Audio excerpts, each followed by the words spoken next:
When you stop being available, everything changes. Carl Jung. In the twilight town of Duskweave, where cobblestone streets wound through lantern-lit alleys, lived Serin, a 38-year-old seamstress whose needle danced with magic but whose spirit dimmed with exhaustion. Her shop, Threadhaven, was a haven of silks and satins, its windows glowing with intricate gowns that whispered of dreams. Yet Serin was known as the town's ever-present mender, always available, stitching torn hems at midnight, crafting wedding dresses on a moment's notice, her own needs forgotten. The townsfolk adored her for her generosity, but Serin felt hollow, her worth tied to her endless giving. Her past weighed heavy. A father who demanded perfection, a mother who vanished, leaving Serin to seek approval through self-sacrifice. Her days blurred into a cycle of service. She'd rise at dawn, her fingers threading needles before the sun touched the horizon, and work late into the night, her lantern flickering as she mended a child's torn cloak. She rarely ate, her meals cold on the counter, and her dreams were restless, filled with faceless figures unraveling her work. Serin avoided stillness, fearing the silence would unearth her buried pain. Her father's harsh words, "You're only good when you're useful," echoing in her mind. She longed to be seen as more than a seamstress, to feel valued for her essence, not her labor, but she didn't know how to stop giving. One crisp evening, as the harvest moon hung low, a cloaked traveler entered Threadhaven, her presence commanding yet serene. She requested a simple mend, a tear in her shawl, but left behind a small velvet pouch tied with a golden thread. Inside was a journal, its cover embossed with a labyrinthine mandala and a note. "When you stop being available, everything changes. Jung."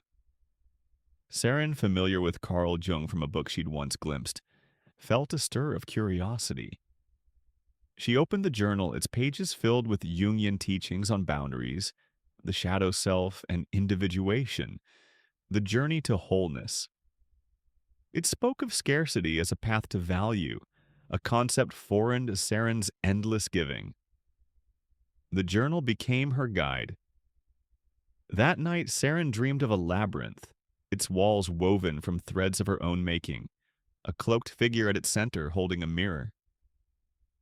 "You unravel yourself," it said, its voice a threadbare whisper, reflecting a haggard Serin, her hands bleeding from endless stitching. She woke, trembling, and read Jung's words. "The shadow holds what you deny."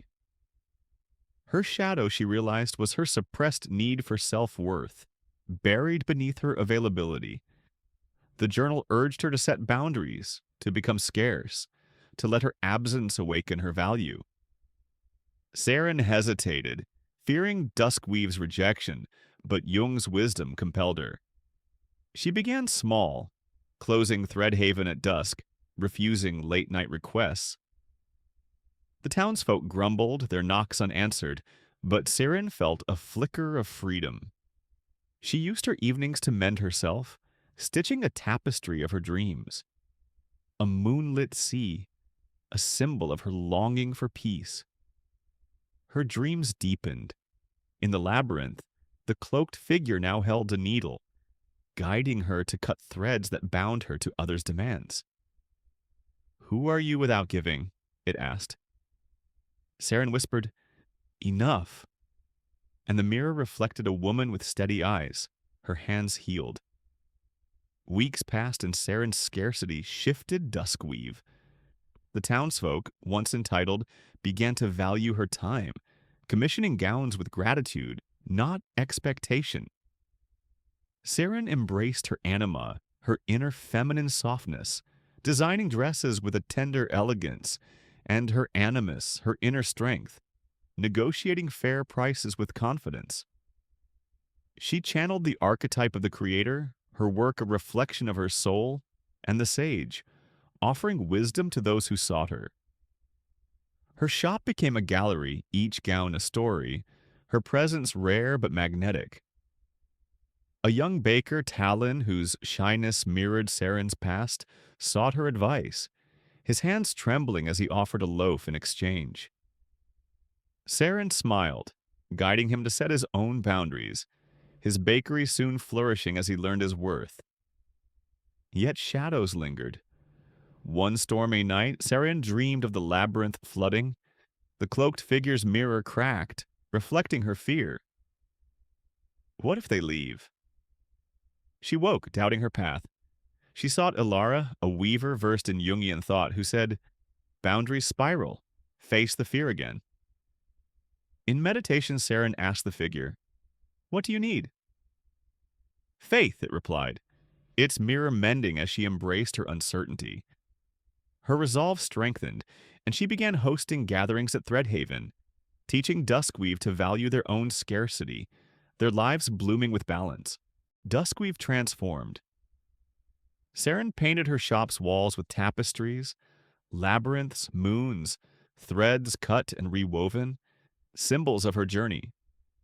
Her gatherings grew into a movement, with Talon and others sharing their stories, their presence shifting from endless giving to purposeful rarity.